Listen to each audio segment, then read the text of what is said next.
First question comes from, I think, my English teacher. Oh, yeah. Um, where do you find your confidence and willpower? Is there a routine you follow? Wait, hold on. Let's say who we are first. Oh, Hi, I'm Nic Stone, and you are I'm Brian. Brian. Brian and I met years ago in St. Louis, and I am thrilled to be doing this interview with him. Okay, so repeat the question because I already lost it. Sorry. Where do you find your confidence and willpower? Slash, is there a routine you follow? Um, okay, I'll answer the second part first. There's definitely a routine I follow. I have a mnemonic for my writing process. I only eat raspberries. The I is for inspiration, and that's when I get the idea. The O is for organization. And during that stage, I'm like creating an outline. I use composition notebooks for each project. Each project has its own composition notebook. And so I'll jot down anything that has to do with that project in that particular notebook. So character names, traits, plot points, et cetera, build an outline in the notebook. And then I move into the E, which is execution. That's when I draft the novel and then, or whatever it is I'm working on. And then the R is for revision. And I hate that part, but it's also the most important. Um, with regard to confidence, I think that like there just came a point where I realized that if I didn't believe in me, how am I supposed to expect anybody else to? Like there's just this like, if I don't believe in the work that I'm creating, if I don't believe in the things that I'm saying, and if I don't believe in my own capabilities, my own potential to impact the world in a positive way, why would anybody else believe those things about me? So I think that there's something to be said about recognizing your value without needing it to be validated by other people, and then using that recognition to go out and do the things that you can do, whether the recognition comes or not, like whether the validation from other people comes or not. I completely understand that. Um, the second question I have is, what would you say to encourage students to read more?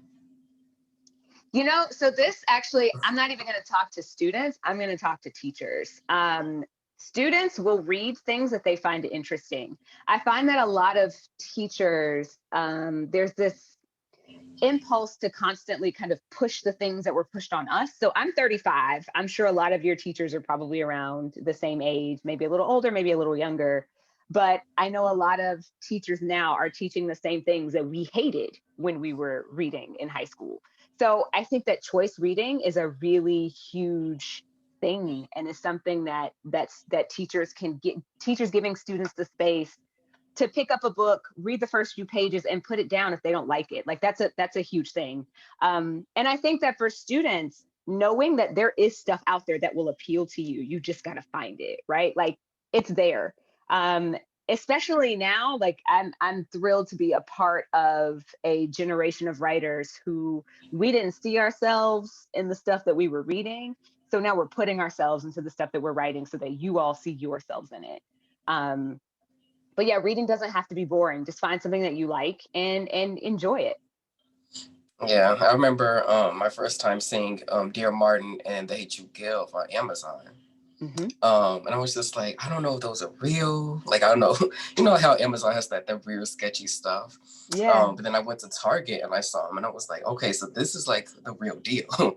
yeah. And I remember just like geeking out because I was like, there are books by people of color for people of color that I Boom. can just relate to and I can enjoy. Um, and of course, like I Concrete Rose. Yes. And I love just I don't know, the relatability and the way you Yes. guys develop your characters and make them real.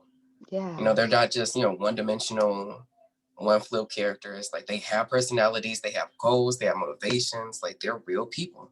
So that's what Hmm. makes, like you said, once you find characters that you can resonate with and an author that can write, in a style that you enjoy, that's everything. Thank you, darling. It's very encouraging and makes me realize that I do have to keep going. So the rest of the questions come from me. Okay. How do you create a good outline for a novel? Whew. This honestly is hard to answer because a lot of it is just kind of like organic. Like I don't know. So this is what I know about story. All stories basically follow the same tenets, right? Like there needs to be some kind of beginning, there needs to be some kind of a middle, there needs to be some kind of an end. And the character needs to start at one place and end in a different place. Hopefully internally as well as externally, right? So like you have, okay, so this is Shuri. This book comes out on the 2nd of February. I don't know when anybody's going to see this video. It might be out already. But when I was outlining that book, I broke that book down into chunks, and like between each 4-chapter chunk, there's something that I call a mission log. So like I structured the book so that there are 5 sort of acts in the book. And when I'm making an outline, I outline chapter by chapter. So like I will write out the number of chapters that are going to be in the book. And then after I've kind of like gotten an idea of what the book's about, I can sit down, I'll write a summary of what I know about the book, and then I'll try to break down what I know into those different chapters. This might not be helpful at all because like there's so much of storytelling that is just instinctive, right? So like I can tell you that I write an outline, but telling you how I write an outline, like I can try, but like at the same time, I don't know that it would actually be useful. What I will say is that understanding, I need to know where my story is headed. I can't start a story without knowing how it ends. I can't, I don't function well without an outline. I'm working on a book right now and I went off outline and now I'm like, I have no idea what's happening. So I have to like re-outline the last 3 chapters because I've been trying to write the last 3 chapters for 4 days and I have no idea what's happening because I don't have an outline for them. So I will also add, though, a lot of people can write without an outline. So like, don't feel pressured to write an outline if you're a person who just is better without one. At the end of the day, no matter what you write, you're going to have to revise it. So you're going to have to go back and edit. You're going to have to go back and like fix the things that need to be fixed. So just do what's going to work. And you won't know what's going to work until you try it and figure it out for yourself. Okay. How do you create reasonable writing goals for yourself? So I am consistently on deadline because this is like my job. With regard to before I got a book deal, my goal was typically like a chapter a day. And I really still operate under that. When I'm drafting, my goal is typically going to be to write 1 chapter a day. Right now, I'm kind of having to speed write something. So the goal is 2 chapters a day. But giving yourself the space to just do the best that you can on any given day is really important. So like set a goal, but then also recognize that like the creative muscle is a thing that like sometimes that joint gets fatigued and you stop after writing 3 pages and that's okay too. Okay. I'm going to change up my 5th question because I feel like what I'm going to ask is probably better. What would you say to like the future generation as far as like writers? Like, what would you say to us? Like, what advice would you give to us moving forward? Let nothing stop you.